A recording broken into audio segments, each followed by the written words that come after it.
food than all of the world's production combined over the last 2000. So what will the farms of the future look like? Well, they're unlikely to look like this just yet, but many of the sci-fi looking elements are already on the way. Take automation. These concept robots are being designed to autonomously scout, sense and treat invasive pests and pathogens with micro amounts of herbicide or pesticide, vastly reducing the costs and environmental impacts associated with these chemicals. This is known as precision farming, and see here how the lasers on this tractor can detect the presence of weed to only treat affected areas. And this is the Ladybird rover, a working solar-powered prototype that conducts autonomous farm surveillance, mapping and weed detection. Drones are also tipped to play a big role in the farms of the future, like this octocopter at Rothamsted Research.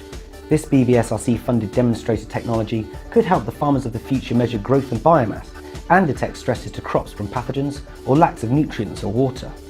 Other researchers are already using them for surveillance, sowing seeds and even to find or herd farm animals, as you can see here. Vehicles like these utilise the latest advanced sensors, and the farms of the future will be packed with them. Multi and hyperspectral cameras, for example, can see problems that the human eye just can't and want 24 hours a day, feeding data back to shared cloud services for analysis and action. And it doesn't have to cost a fortune. Even now, a lot of this data can be gathered, calculated or uploaded by smartphone upgrades and apps, meaning the benefits can be cost effective and realised quickly in developing countries too.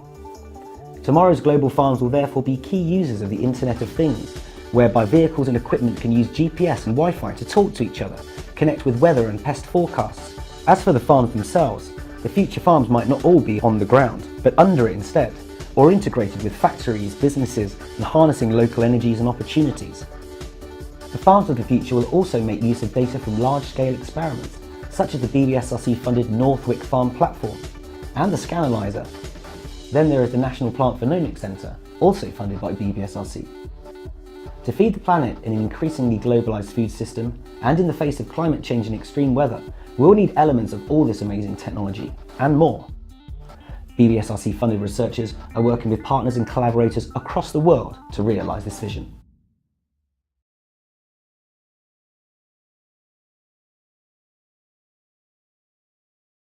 In the next 35 years, we'll have to produce more food than all of the world's production combined over the last 2000. So what will the farms of the future look like? Well, they're unlikely to look like this just yet, but many of the sci-fi looking elements are already on the way. Take automation. These concept robots are being designed to autonomously